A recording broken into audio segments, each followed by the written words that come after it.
আসসালামু আলাইকুম রহমতুল্লাহি ওবরকাতুহু।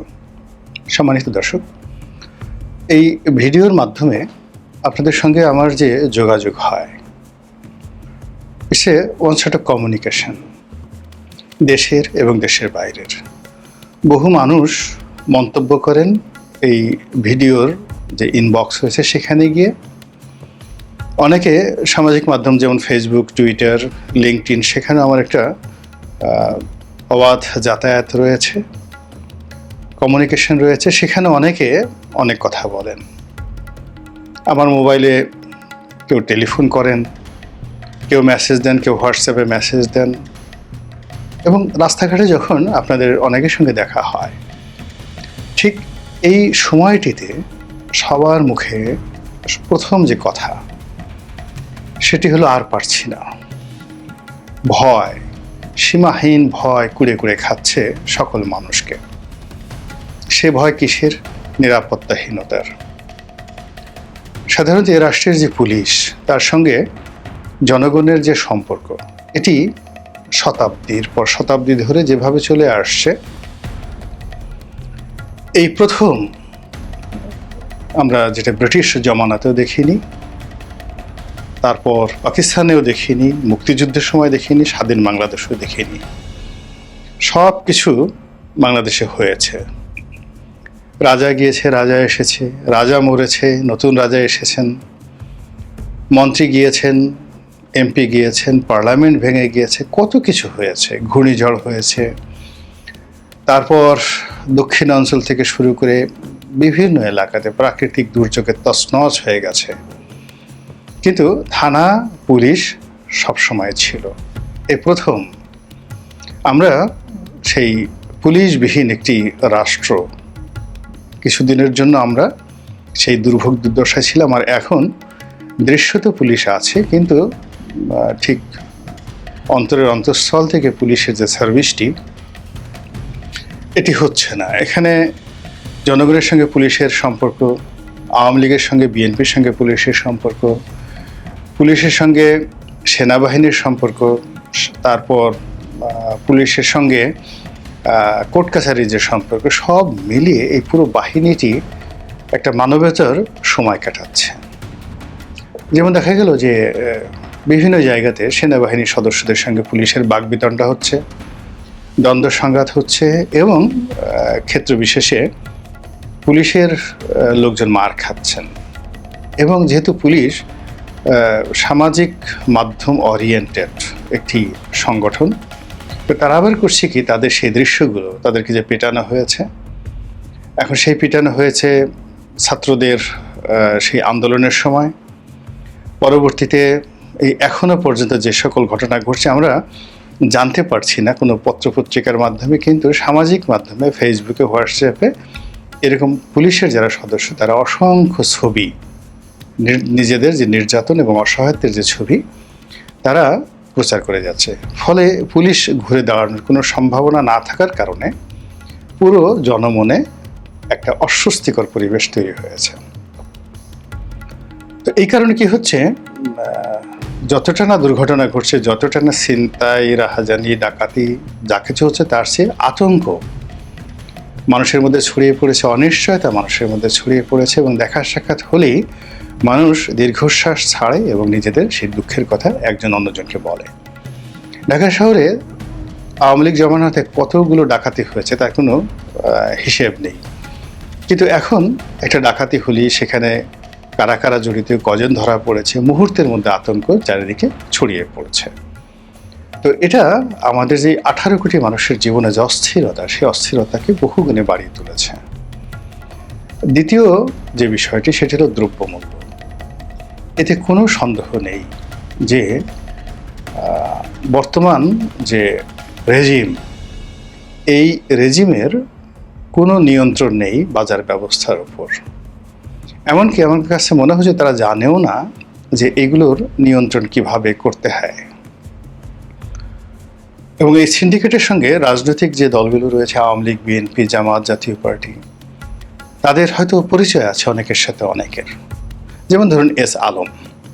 তো এস আলম তার ব্যবসায়িক জীবনের একটা সময়টিতে তিনি জামাতের লোকদের সঙ্গে ঘনিষ্ঠ ছিলেন এবং ইসলামী ব্যাংকে মূলত তার ব্যাংকিং হতো। এবং সেই সুবাদে চট্টগ্রাম কেন্দ্রিক যত বড় বড় জামাত নেতা আছে সবার সঙ্গে কিন্তু এস আলম পরিবারের একটা পারিবারিক সম্পর্ক, এবং কেউ কেউ বলেন যে তিনি একসময় মীর কাসিম সাহেবের খুব ঘনিষ্ঠজন ছিলেন। আবার ব্যবসায়িক কারণে দেখা গেল পরবর্তীতে যখন বিএনপি এসেছে তাদের সঙ্গেও হয়তো সম্পর্ক হয়ে গেছে, এবং তার প্রমাণ এই দেখা গেল যে বিএনপির খুব নামকরা একজন নেতা তিনি গেছেন এবং সেখানে চট্টগ্রামে থেকে তিনি যখন কক্সবাজারে যাচ্ছিলেন তার গাড়ির বহরে একেবারে তিনি যে গাড়িটিতে গেলেন সেই গাড়ি এস আলমের গাড়ি। আর আওয়ামী লীগের সঙ্গে, রাষ্ট্রপতির সঙ্গে, প্রধানমন্ত্রীর সঙ্গে, প্রধানমন্ত্রীর পুত্রকন্যার সঙ্গে, ভাই বোনের সঙ্গে এস আলমের যে কী সম্পর্ক এটা তো রীতিমতো কিংবদন্তি হয়ে গিয়েছে। ফলে যখন কোনো একটা রাজনৈতিক সরকার আসে তখন এরকম এস আলম এবং গং যারা আছেন তাদের সঙ্গে একটা সমঝোতামূলক একটা সম্পর্ক হয়। এমনকি ভয় দেখানোর ক্ষেত্রেও যদি তাদেরকে শাসন করতে চায় রাজনৈতিক সরকার সেটা জানে যে কোন জায়গায় টান দিলে কিভাবে কি করলে এই সমস্ত সিন্ডিকেট ভেঙে ফেলা সম্ভব এবং তাদেরকে নিয়ন্ত্রণ করা সম্ভব, যেটি এখন যারা আছেন তারা এটা জানেনই না, এটা চেনেনই না, বরং তাদের মধ্যে একটা বিদ্বেষ। অনেক দিন ধরে তারা নিজেদেরকে এলিট মনে করেন, জ্ঞানী গুণী ভদ্রলোক মনে করেন। ফলে এস আলমের মতো লোকজন যারা আছেন সিন্ডিকেট, এদের প্রতি এক ধরনের ঘৃণা এদের রয়েছে, বিদ্বেষ এদের রয়েছে। আর যেখানে ঘৃণা এবং বিভেদ এবং বিদ্বেষের দেয়াল থাকে সেখানে মূলত সেই সিন্ডিকেট দিয়ে কোনো কাজ করানো যায় না, তাদেরকে ধ্বংস করতে হয়। এখন বর্তমান যে প্রেক্ষাপট সেখানে চাল, ডাল, আটা, ময়দা, চিনি, লবণ, এই যে কয়টি সামগ্রী রয়েছে এটি দেখবেন 8 থেকে 10টা শিল্প গ্রুপ তারা পুরো বাজার নিয়ন্ত্রণ করছে এবং তারা সবাই সাবেক সরকারের দোসর। এখন আপনি এদেরকে নিয়ন্ত্রণ করবেন কিভাবে? বন্ধ করে দিলে পুরো দেশ অচল হয়ে যাবে। এরপর ব্যাংকিংয়ের কথা চিন্তা করেন, ব্যাংকিং ব্যবস্থাটাও সাবেক সরকারের দোষর, পুরো ব্যাংকিং ব্যবস্থা। এখন এখানে একজন আব্দুল্লাহ আল মিন্টুকে আপনি ন্যাশনাল ব্যাংকে বসিয়ে দিয়েছেন বটে, কিন্তু কর্মকর্তা কর্মচারী কাদের? ইসলামী ব্যাংকে দৃশ্যত পরিচালনা বোর্ডে আসছে জামাতের লোকজন, কিন্তু মূলত এখানকার কর্মকর্তা কর্মচারী থেকে শুরু করে যারা আমানতকারী, যারা খেয়ানতকারী, যারা খেলাপি, তারা কারা? তারা তো সাবেক সরকারের যারা লোকজন রয়েছে গত 15 বছর ধরে তারা এমনভাবে ব্যাংকটিকে জিম্মি করে রেখেছে যে ওরা যদি কোঅপারেশন না করে পুরো ইসলামী ব্যাংক শেষ হয়ে যাবে। তো এই অবস্থার ফলে কি হলো, সকলের মধ্যে অর্থনৈতিক একটা অনিশ্চয়তা, ভীতিকর অবস্থা তৈরি হয়েছে। দ্রব্যমূল্যের দাম হু হু করে বাড়ছে, কোনো অবস্থাতেই কমানো যাচ্ছে না। বাজারে সাপ্লাইয়ের কারণে এক সিন্ডিকেট আর এক সিন্ডিকেটের যখন মুখোমুখি হচ্ছে তখন দ্রব্যমূল্য কমে যাচ্ছে বা বেড়ে যাচ্ছে, কিন্তু সরকারের কোনো নিয়ন্ত্রণ এখানে নেই। আইনশৃঙ্খলার পরে দ্রব্যমূল্য। দ্বিতীয় এই ঘটনার পরে তৃতীয় যে জিনিসটি সেটি হলো চাঁদাবাজি, দখল। অর্থাৎ ব্যবসা প্রতিষ্ঠান, শিল্প কলকারখানা থেকে শুরু করে জায়গা জমি, দোকান পাট, স্কুল কলেজ, মাদ্রাসা। তো এই জিনিসগুলো গত 15 বছরে যাদের হাতে ছিল সেই জায়গাটাতে উইদিন 24 ঘন্টার মধ্যে দখল হয়ে গেছে। এখন যারা দখল করেছে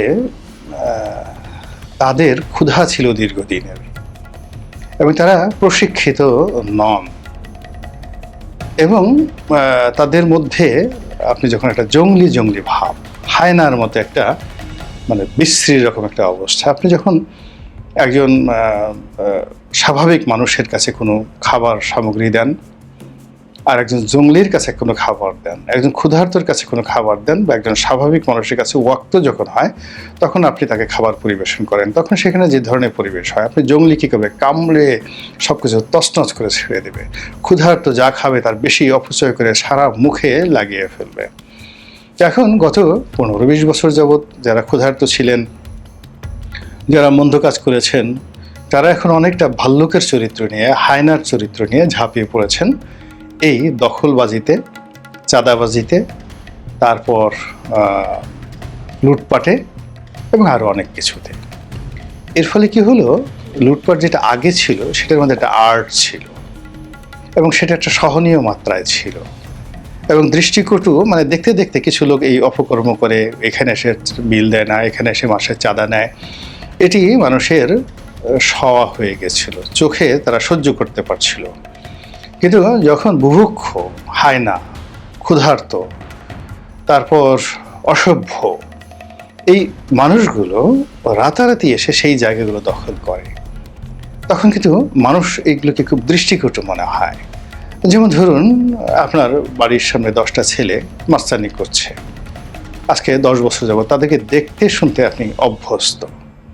কিন্তু হঠাৎ করে আপনি দেখলেন বুগান্ডার কিছু লোক জাঙ্গিয়া পরে বা শর্ট মানে পরে দাঁড়িয়ে আছে, বিশ্রীভাবে শীষ বাজাচ্ছে, কালো বিদঘুটে, এবং চোখগুলো গোল গোল, এলোমেলো চোখ, মহল্লায় দাঁড়িয়ে আছে। এবং আগে যারা যে অপকর্মগুলো করতো ঠিক সেই অপকর্মগুলো করছে। আপনার কাছে কেমন লাগবে? এখন যারা এসেছে এই সময়টিতে, তাদের এই কর্মকাণ্ডের কারণে, চাঁদাবাজির কারণে, দখলবাজির কারণে সারা বাংলাদেশের বিস্তীর্ণ অঞ্চলে ছোট ছোট গ্রাম, ছোট ছোট বাজার, সেই পুকুর, তারপর মাঠ ঘাট, হাট থেকে শুরু করে কি বলবো, মসজিদ মন্দির, দেবালয়, সব জায়গাতে এই অপকর্মগুলো শুরু হয়েছে। এবং সেটা কতটা নির্মম এবং নিষ্ঠুর, জাস্ট একটা উদাহরণ দিই। একটা রাজনৈতিক দলের একটা বড় সড়ো অফিস লুট হয়েছে এই ঢাকা নগরীতে। এখন সেটা লুট করার জন্য সে কি করেছে, দেখা গেল তার বোন একটা দল করত, ধরেন আওয়ামী লীগ করতো, কথার কথা বলুন, আওয়ামী লীগের একটা অফিস লুট হবে, আওয়ামী লীগের এক নেত্রী, তার ভাই, সে ভিন্ন একটা দল করত। তো এই যে বোন, সে জানতো যে এই অফিসের মধ্যে এখানে এই দামি জিনিসগুলো আছে। সে যখনই 5 তারিখে এই ঘটনা ঘটল, সঙ্গে সঙ্গে বোন তার ভাইকে বুদ্ধি দিল যে তুমি যদি এই অফিসটা অকুপাই করতে পারো তাহলে তুমি এত কোটি টাকা পাবে, এভাবে। এবং সেই অনুযায়ী কী করলো, সেই অফিসটা দখল করা হলো। সারাদিন সেখানে সেই অফিস দখল করে সামনে ক্রিকেট খেলা হতো। আর এই বিভিন্ন যে লোকদেরকে এনে সেই অফিসের মধ্যে যে সকল জিনিসপত্র ছিল, যেমন এয়ার কন্ডিশনার, দামি কাগজপত্র, লাইট, ফ্যান, চেয়ার, টেবিল, আসবাবপত্র যা কিছু আছে, এগুলো বিভিন্ন পার্টিকে দেখিয়ে সে রীতিমতো একটা টেন্ডার দিল। এবং টেন্ডারের মধ্যে যে সবচেয়ে বেশি যে লোক অফার করলো, সে করতো কি, প্রতি রাতে ট্রাক ভরে এসে সেই পুরো অফিস একদম কুল্লু খালাস করে দিল। এখন সেখানে কিছু নাই, মানুষ দিনে গিয়ে পেশাব করে, পায়খানা করে, এই ধরনের একটি অবস্থা।